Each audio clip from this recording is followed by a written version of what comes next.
Good morning. Today is day 25 of 365 year 2024. OMG, time flies. On my way to Equestrian or to the Alricab restaurant for the market, and it's a weekday. So yeah, first time na morning yung market tapos weekday pa. Kaya push. I don't know if my friends are there. I shared them the poster. Hindi ko alam kung nag-register sila. Pero kasi weekday, I'm not sure. Baka hindi yung iba. So, we'll see. Yung organizer, message ako. Tapos sinabi, meron daw around 18 tables. Pang 19 ako. Kasi late na ako nag-decide. And around ladies, ano kasi siya, I don't know, gathering siya. So, it's like around 65 ladies na daw yung nag-register. So, we'll see kung mga sino-sino yung mga pupunin. Inaantok ako. Ayun. Kasi naman, 1 o'clock na naman ako natulog ng madaling araw. Actually, every single day, kahit anong gawin ko talaga, 1 AM talaga yung exact sleep ko. Minsan, umaabot ng 2. Pero, alam mo yun, naging, ano niya siya, naging body clock ba ang tawag dun. Nakakainis kasi I have things to do the next day, like today for example, maaga-aga itong market, tapos didiretso na ako sa school ni Bebe Girl to pick her up, tapos susunduin namin si Kuya or papanoorin namin si Kuya doon sa Brighton because he is anong tawag doon, he is competing. Ala, pinadala na naman siya ng school. Wala pa siyang training. Pero sabi niya kaya niya naman. And this morning magsuswim din sila sa school. So hopefully makapag-practice siya ng very slight. And yeah. Ang bagal ng car sa unahan ko. Kaya nakakapag-vlog tayo. Ayan, push. Okay, so indoor siya. Dito ako naka-assign sa number 14. Likod ko book. Hindi ko alam din. Ito siya. Ayan. Hindi ako makapag-vlog pa. Wala pa namang tao. Pero, ayun. Nag-set up lang tayo. Ayun na yung setup natin. Hindi pa final. Kulang-kulang pa pala. Oh. Pero, okay na yan. At least, kapag-set up. Ayan. Habang wala pang tao, kakain muna tayo. Kasi, nag-mask na ako. Gawa ng gutom na ako. Naaamoy ko yung pagkain, kaya buti ni ready. Ayan, let's have coffee. Ito hindi ko alam. Pati ata yung nakakabasa ko doon. And ito, dito na ako sa table ko. Grabe yung ulo ko, base. Hindi siya maayos. Look at that. Hindi naman bonggang ngayon, skinny, pero nagwa-white siya. Para akong panot. Anyway, kain tayo. Kape. Ano akong kinain ito? Kasi nasarapan talaga ako. Grabe masarap siya. Kaya pala doon sa sa buffet. Siya yung unang naubos. Hindi naman ubos, pero kinukuha ko. Nakikuha na din ako. Tap ako, tapos tinanggal ko lang. Puro lokal yung mga, hindi naman lokal pero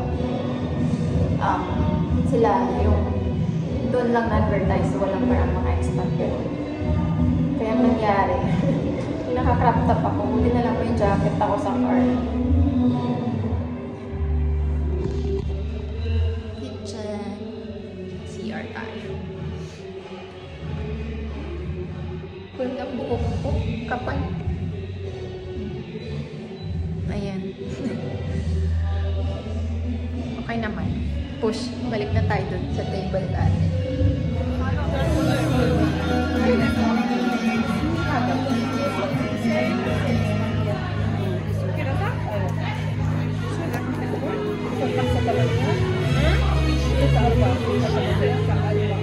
Ayun, market done. So ngayon, papunta na ako doon sa school para pick upin si Bebe Girl. Tapos tambay lang muna kami ng very quick siguro. We'll see kung may pagkain doon. Kung wala, we're gonna pass by somewhere. Makakabili kami ng food doon. Para para may snack kami habang papanoorin namin si kuya doon sa ano niya, sa school competition. So ayun, let's go. Time check, it's 2:06. Napagod ako doon sa pagbuhat, nakakaloka. 2:06 na and 2:30 yung out nila, so hopefully may parking pa. Ito na tayo sa school. It's 2:21. Ala, grabe na yung stress sa road, in all fairness ha. Hindi kasi ako nagpupunta dito. So, I mean, during ganitong oras to pick them up. Kasi wala naman din, nagbabas naman kasi din sila. Pero tinawagan ko na yung bus monitor. Sabi ko, kung pumunta dyan si baby girl. Tawagan niya ako kasi nag-email ako sa teacher. Wala naman siyang reply. Siguro nabasa niya, pero hindi na nga lang siya nag-reply. Pero sinabihan ko naman si baby girl na pipick upin ko siya. Usually siya na yung nag-i-insist sa teacher na mag-stay siya. Hindi siya pupunta sa bus. Pero if ever lang, kunin ko siya. I'm just gonna apply sunscreen kasi nagda-dry yung ito. Pati yung lips ko dry din. Okay naman, nakabenta naman, bawing-bawi naman yung table. Yung table lang. Pero at least, 'di ba? Para na rin akong naki-event, nakisaya. At least hindi ako yung bebentahan, ako yung isa sa mga nagbebenta, ganon. Alam niyo yung ganong setup. Dalawa lang yan eh. Either ikaw yung magbebenta or ikaw yung binebentahan. Sana makalabas ako ng maayos dito mamaya. Kasi it's gonna be full, I believe. We'll see. So, ayan. Konti lang nilalagay ko sa mga areas lang na kailangang lagay. Baby girl. Hi! Hello! I pick her up na. We're making face again. The ugly face. Ako, pinagluloko mo. So we are here. Just wait until maybe 3 o'clock. So that the road will be less crowded. Right, bebe? Kasi mahirap lumabas sa parking. Papunta na kami doon. Dami pa yata mga buses. Pa-out pa lang yata yung mga estudyante. It's si baby girl. Plakta. Ay, kawawa naman. Dito na kami sa Brighton College. The kids are there. Come on, faster, go!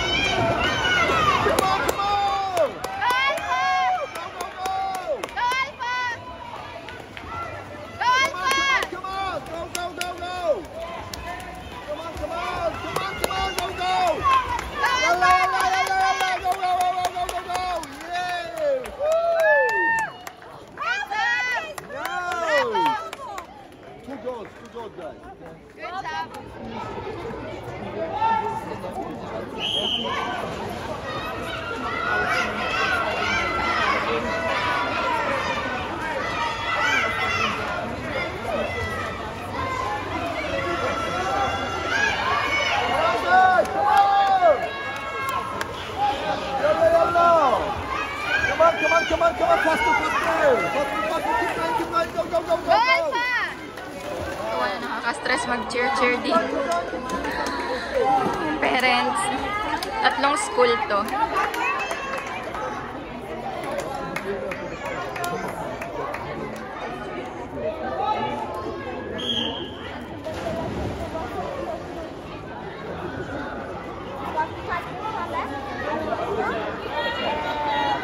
Keep going, come on! Goal pa, focus! Focus! Hurry up! Alpha!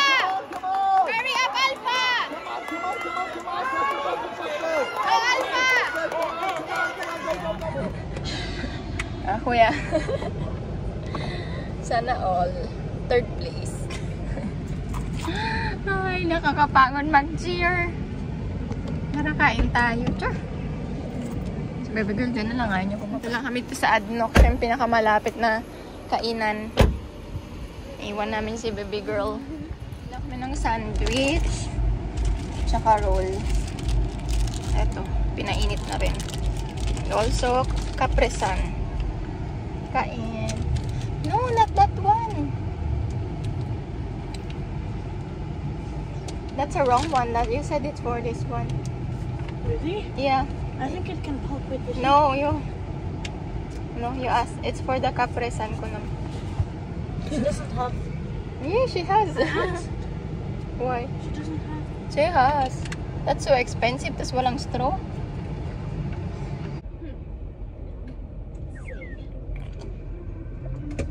Nakain ko ng chips habang nagda-drive. Ang kalat. What's that?